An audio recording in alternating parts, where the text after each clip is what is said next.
নমস্কার বন্ধুরা, দেবী কিচেনে সবাইকে স্বাগত। আশা করি সবাই ভালো আছেন। আজ একটা খুব হেলদি টেস্টি রেসিপি নিয়ে এসেছি, সেটা হচ্ছে ওটসের খিচুড়ি। ওটস সবজি দিয়ে একটা খিচুড়ি তৈরি করব, সেটাই আপনাদের সঙ্গে শেয়ার করব আমি কিভাবে করি। খেতে খুব দারুণ হয়, দুর্দান্ত লাগে খেতে। দেখুন তার জন্য আমি কী কী নিয়েছি। এই যে ওটস নিয়েছি, এক বাটি মুগ ডাল নিয়েছি, এটা আমি কাঁচা মুগ ডালই ধুয়ে রেখেছি। আর একটু বিনস নিয়েছি, এই যে ছোটো আলু, নতুন ছোটো আলু আমি খোসা ছাড়িয়ে 2 পিস করে রেখেছি, এটা কিন্তু সিদ্ধ করা না, কাঁচাই আছে। টমেটো নিয়েছি একটা কুচিয়ে, একটা গাজর কুচিয়ে নিয়েছি, কুচিয়ে না, এই যে এরকম এরকম সাইজের আমি কেটেছি, আপনারা আপনাদের পছন্দ মতো কাটবেন। মিষ্টি কুমড়ো নিয়েছি, একটু মটরশুঁটি নিয়েছি, ফুলকপি নিয়েছি, আর এই যে এখানে একটু আদা আর কাঁচা লঙ্কা পেস্ট করে নিয়েছি। আর শুকনো মশলা নিয়েছি একটু, এই ধনে নিয়েছি, গোটা ধনে, গোটা জিরে, এটা আমি শুকনো কড়াইতে ভেজে একটা ভাজা মশলা তৈরি করব। আর এখানে নিয়েছি 2টো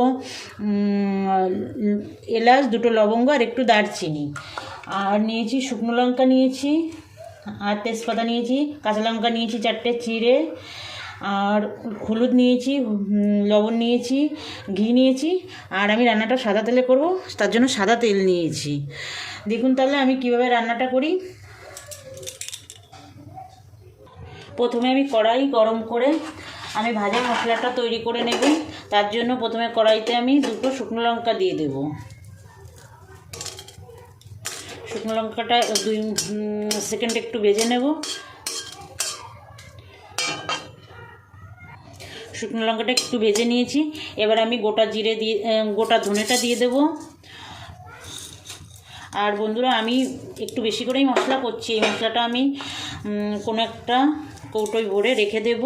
এটা যে কোনো নিরামিষ রান্নাতেই ভালো লাগে, সেই জন্য একসঙ্গে আমি একটু বেশি করেই করছি, এই পুরো মশলাটা আমার লাগবে না। আর এই 2টো এলাচ, 2টো লবঙ্গ আর 2 টুকরো দারচিনি আমি দিয়ে দেবো, দিয়ে এটা ভাজবো। খুব কড়া করে ভাজবো না, একটা সুন্দর একটা ভাজা ভাজা সেন্ট বেরোবে যখন, তখনই আমি নামিয়ে নেব মশলাটা। খুব বেশি ভাজলে এটা আবার তিতো হয়ে যাবে, তখন আর স্বাদটা থাকবে না। দেখুন বন্ধুরা, মশলাটা ভাজা হয়ে গেছে, কালারটা চেঞ্জ হয়ে গেছে, আমি এবার নামিয়ে নেব। দেখুন মশলাটা নামিয়ে নিয়েছি। এবার আমি এই ওটসগুলো শুকনো কড়াইতে একটু ভেজে নেব। এখন আমি আঁচটা লো টু মিডিয়ামে রেখেছি, নেড়ে চেড়ে একটু ভেজে নিতে হবে। এটাও একটা সুন্দর একটা সেন্ট যখন বেরোবে তখন আমি নামিয়ে নেব। দেখুন বন্ধুরা, ভাজা হচ্ছে। এই খিচুড়িটা ছোট বড় সবাই খুব উপকারী, বানাবেন। আমার ভিডিওটা না টেনে শেষ পর্যন্ত দেখবেন। আর আমি যেভাবে তৈরি করছি এইভাবে করবেন, করে সবাই খাবেন, বাচ্চাদেরও খাওয়াবেন। বাচ্চাদের সবজি খাওয়া পড়বে, ডাল, ওটসও উপকারী, সব কিছু উপকারী। তার জন্য একটা হেলদি খাবার বানিয়ে সবাইকে খাওয়াবেন। আর নতুন বন্ধুরা যারা এখনও আমার চ্যানেলটা সাবস্ক্রাইব করেননি, তাদের কাছে অনুরোধ, আমার চ্যানেলটা সাবস্ক্রাইব করে আমার পাশে থাকবেন, লাইক কমেন্ট করবেন। আর যেসব পুরনো বন্ধুরা আমার সঙ্গে আছেন, আমার ভিডিওগুলো দেখেন, লাইক কমেন্ট করেন, আমার চ্যানেলটা সাবস্ক্রাইব করেছেন, তাদের অসংখ্য ধন্যবাদ। আমার সঙ্গে থাকবেন বরাবরের জন্য। ওটস যদি এরকম শুকনো কড়াইতে ভেজে তারপরে রান্না করা হয়, তার স্বাদ কয়েক গুণ বেড়ে যায়। তার জন্য বন্ধুরা ওটস একটু এরকম হালকা ভেজে তারপরে রান্না করবেন, দেখবেন সত্যি টেস্ট হয় খুব সুন্দর। ভাজা হয়ে গেছে বন্ধুরা, দেখুন কালারটাও চেঞ্জ হয়ে গেছে। আমি এবার নামিয়ে নেব। এবার কড়াইতে তেল দিয়ে আমি একে একে সবজিগুলো ভেজে নেব। কড়াইতে 2 চামচ মতো তেল দিয়ে দিলাম। এবার একে একে আমি সবজিগুলো ভেজে নেব। সবার প্রথমে আমি আলুটা ভেজে নেব। তেল গরম হয়ে গেছে, একটু লবণ দিয়ে আমি আলুটা ছেড়ে দেব। আলুটা একটু লাল লাল করে ভেজে নেব। দেখুন বন্ধুরা, আমি হলুদ না দিয়েই শুধু লবণ দিয়ে আলুগুলো ভেজে নেব।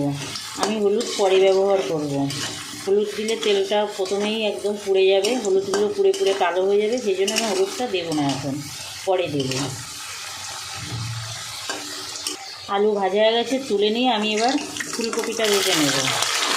ফুলকপিটাও আমি লাল লাল করে ভাজবো।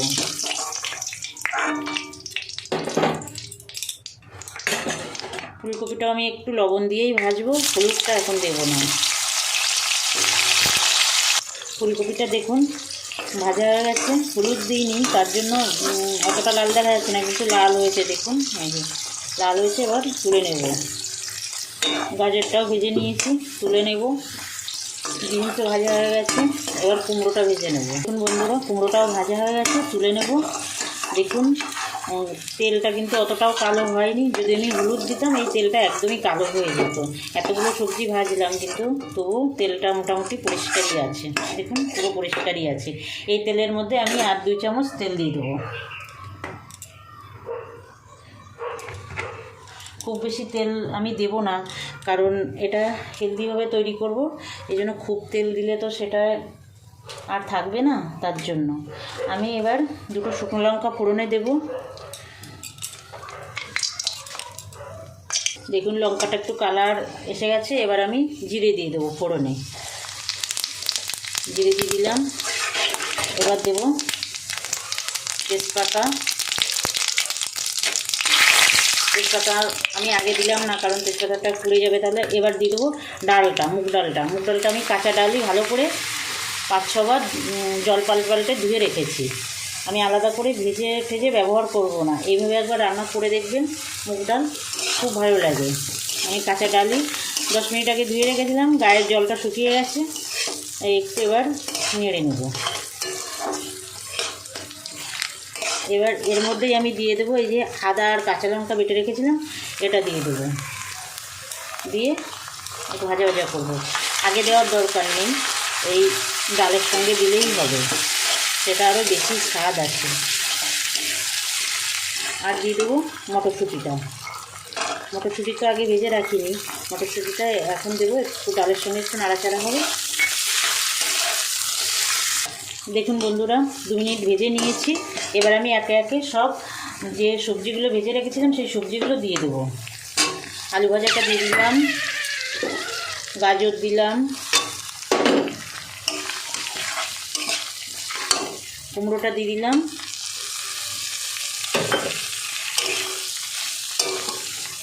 ফুলকপিটা একটু পরে দেবো, কারণ এক্ষুনি দিলে ফুলকপিটা একদমই গুলে যাবে, পাওয়া যাবে না, তার জন্য একটু পরে দেবো। এবার আমি গরম জল দিয়ে দেবো। তার আগে আমি হলুদ দিয়ে নেব, দিয়ে গরম জল দেবো। অনেকের ধারণা আছে যে ডালে আগে হলুদ দিলে ডাল সিদ্ধ হয় না, কিন্তু এটা ভুল বন্ধুরা। এভাবে রান্না করে দেখবেন, খুব সুন্দর সিদ্ধ হয়ে যায়। কিন্তু ডালে সবসময় গরম জল দিতে হয়। ডাল কি সব সবজিতেই গরম জল দেওয়া উচিত, গরম জল দিলে স্বাদ অনেকটাই বেড়ে যায়।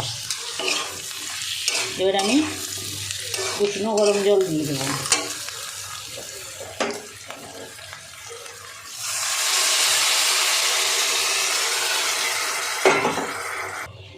দেখুন বন্ধুরা ফুটে উঠেছে। এবার এই যে 4টে কাঁচা লঙ্কা চিড়ে রেখেছিলাম সেটা দিয়ে দিলাম। দিয়ে দেবো স্বাদ মতো লবণ। লবণটা দিয়ে দিলাম স্বাদ মতো। আর বন্ধুরা সবজি আপনারা আপনাদের পছন্দ মতো দেবেন, আপনারা যেটা পছন্দ করেন সেটাই দেবেন। আমি যেটা দিয়েছি সেটাই যে দিতে হবে তার কোনো মানে নেই। এই যে বিনসগুলো এবার দিয়ে দিলাম। ফুলকপি যেটা ভেজে রেখেছিলাম সেটা দিয়ে দিলাম। আর এই যে একটা টমেটো কুচিয়ে রেখেছিলাম সেটাও আমি দিয়ে দিলাম। দিয়ে এবার ঢাকা দিয়ে রাখবো। ডালটা সিদ্ধ হলে তারপর আমি ওটসটা দেব। দেখুন বন্ধুরা ডাল খুব সুন্দর সিদ্ধ হয়ে গেছে, যাকে বলে সুসিদ্ধ। সবজিগুলো সিদ্ধ হয়ে গেছে। আমি এবার 1 চামচ যে ভাজা মশলাটা করেছিলাম ওটা গুঁড়ো করে নিয়েছি, ওটা 1 চামচ দিয়ে দেবো। 1 চামচ ভাজা মশলা দিয়ে দেবো। এটা তো আমি কোনো জিরে ধনের গুঁড়ো কিছুই ব্যবহার করিনি, এই ভাজা মশলা দিয়েই আমি করবো রান্নাটা। এবার ভেজে রাখা ওটসটা দিয়ে দেবো। এভাবে আমি দিয়ে দেবো, দিয়ে মিশিয়ে দেবো। 2 মিনিটেই হয়ে যাবে। এবার ওটস হতে তো বেশি দেরি লাগে না। এবার একটু আমি সামান্য মিষ্টি দেবো। মিষ্টিটা আপনাদের ইচ্ছা হলে দেবেন, না হলে না দেবেন, কোনো অসুবিধা নেই। মিষ্টি দিয়ে দিতেই হবে, তার কোনো মানে নেই। আমি একটু টমেটো দিয়েছি ব্যালেন্স রাখার জন্য, একটু মিষ্টি দেবো 1/2 চামচ মতো। এই যে 1/2 চামচ চিনি দিয়ে দিলাম। আর নামানোর আগে 1 চামচ ভাজা মশলা দেবো, আর দেবো 1 চামচ ঘি। ব্যাস, আমাদের ওটসের খিচুড়ি রেডি। দেখুন বন্ধুরা কত সুন্দর হয়েছে, খেতে খুবই দুর্দান্ত লাগে। বানাবেন একবার, আমি যেভাবে বানালাম।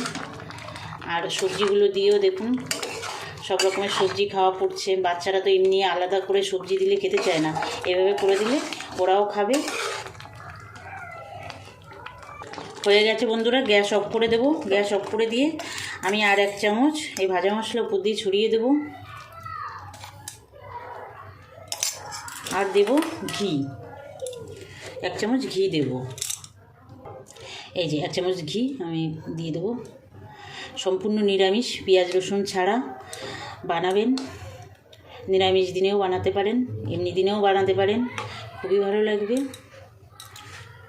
এবার ঢাকা দিয়ে রাখবো 1 মিনিট।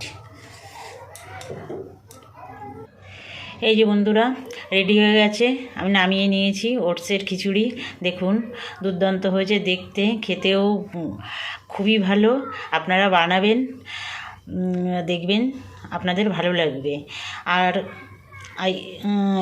এইখানে শেষ করছি, আবার দেখা হবে নতুন ভিডিওয়। নমস্কার।